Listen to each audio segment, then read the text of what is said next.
From the left menu, open Banking and choose Payments. This register contains both receipts and outgoing payments with useful filters. Open Sales, then Invoices, select the customer invoice and confirm its due amount. Choose Record Payment to link the receipt directly.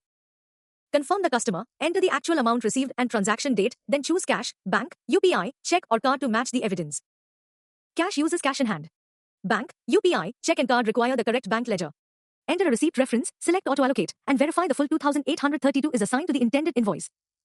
Check that unallocated is 0, so the complete receipt settles the selected invoice. Then select Save Receipt.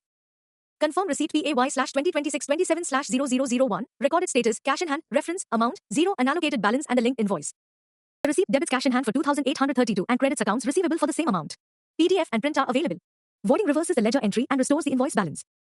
Return to invoices. The register shows this document as paid.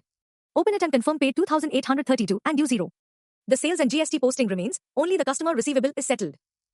Return through banking, payments and confirm the receipt number, date, direction received, customer, cash mode, amount, 0, unallocated value and recorded status. These controls prevent duplicate or unmatched receipts.